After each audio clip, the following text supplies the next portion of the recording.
Hello, hi, my name is Kumargana, and welcome to Medievalifying The Sims 4 Households. This is the Chopra household, or Chopra. I'm realizing now that I've never actually heard this household name said aloud, so I actually don't know how to pronounce that. But the iconic mayor's household from Henford and Bagley, with Lavina Chopra and her son Rahun Chopra. Basically, according to their Henford and Bagley lore, Lavina is the mayor. She also is the person in charge of running like the little, what are they, festivals? No. The things where you get prizes based off of like if you have the best chickens or cows or something like that. She runs those. And her son is the delivery boy for some of the local markets. So if you're playing in game, he's usually the one who drops off your groceries. Now, all that said and done, of course, we aren't following that exact lore to a T at least, because you know, this is medieval times and things are a little different. So the first video where I did the Goth makeover, which will be linked in the description and at the end of this video, but I actually didn't say exactly what my headcanon is for what their lives were like in medieval period were, and I kind of regretted it. So I'm going to be doing that from here on. So I guess, yeah, let's get started. So Lavina, instead of being mayor, because I don't really think a lot of women held political power just on their own. It usually came from their husbands.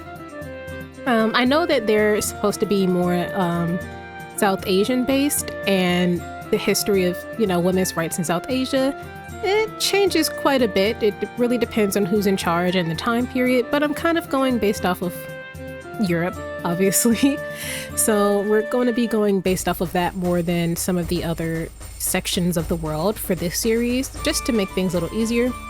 So instead of being mayor, she's actually the former lordess. She was married to the previous lord who passed away, and you know, she was left behind her son, who technically has the right to take over as lord, but after her husband passed, a bunch of other people came and kind of coveted the power. Her son was too young, and that was their arguments, that, you know, her son was too young. They only had one son before he passed, and they argued that, you know, something could happen and the village needed someone to help it now, right? They couldn't really wait.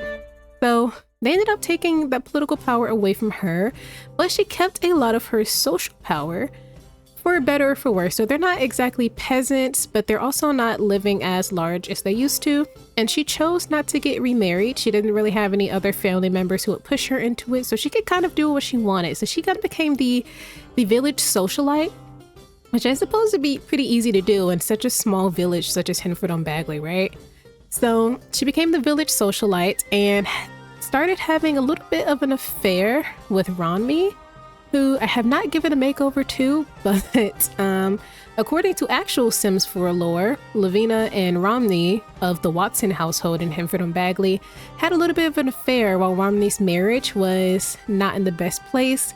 It didn't really work out, and the two are now, I don't think they're enemies, but they do dislike each other, so I guess that affair didn't end on the best of notes, but I don't really play that household often, so I can't exactly say, but I think Lavina canonically feels a little bad and almost like she kind of took advantage of Romney, but whatever. Medieval lore, however, she started this affair. It didn't really last too long. It was just a way for them to get their mind off of everything that was happening, and Romney still had her kids to take care of, and you know, getting caught having an affair and being in a relationship with another woman during this time period had potentially deadly consequences for both of them, so it was just safer to cut it off altogether.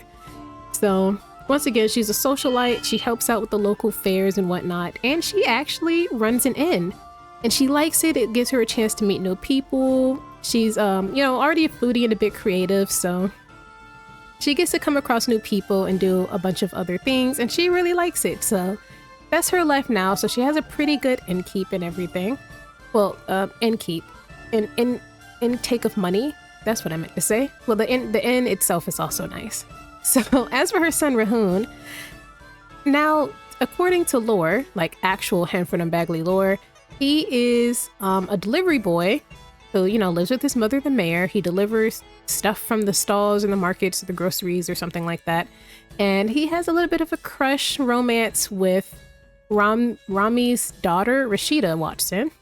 So in my medieval lore, though, He is not a delivery boy. I could not find evidence of delivery people existing, but I'm sure there, I think, is less of delivery boys being a job and more of somebody probably just paid someone like a penny or something to go take someone to someone. Like, I know deliveries existed, but I'm not sure if it existed in the way we think of delivery people today.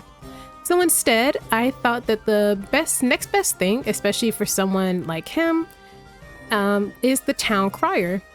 So town criers, we really hear about it in like later periods, like the 17 and 1800s, but apparently it existed during medieval times. Basically, since most people around this time period were actually illiterate and unable to, read, which is what illiteracy is. So they were unable to read, and it's not like books and letters and everything was mass produced around this time anyways. There were town criers who would go around, they'd receive the information, King's proclamation, stuff about the Pope, possibly even local news, depending. Some local news was spread by gossip, but really important things that the town need to know about. So that's his job. He receives the letters and the news, the major news from whoever, and he is the one who goes into town, rain or shine, thunderstorm, snow, whatever, and he cries out the news for all to hear. And then they spread it within themselves. So that's his job, meaning he is technically literate. So that's cool. As for delivery boy, I think the closest he may get is when he helps out his mother at the end, which he'll eventually take over, especially now that he's older. He's a teenager, but in medieval times, that's pretty much an adult. But I'm sure he helps out around the end, ready to take it over at some point. But for now, he's a town crier and secretly courting Rashida Watson. And they're kind of hiding this for now because their mothers don't really get along, so they don't want their moms to be the reason they can't pursue their love in the future or anything like that. So I don't know, it's kind of like a Romeo and Juliet type of thing, and I kind of like that. So I don't know, I'll do the Watsons at some point, but I do like that he has that of this secret courtship with Rashida that they're hiding from their mothers because their mothers don't like each other. And I think that's it's kind of sad, right? But anyways, I'm gonna stop talking now, and that's my lore for the Chopras. Enjoy the rest of the video.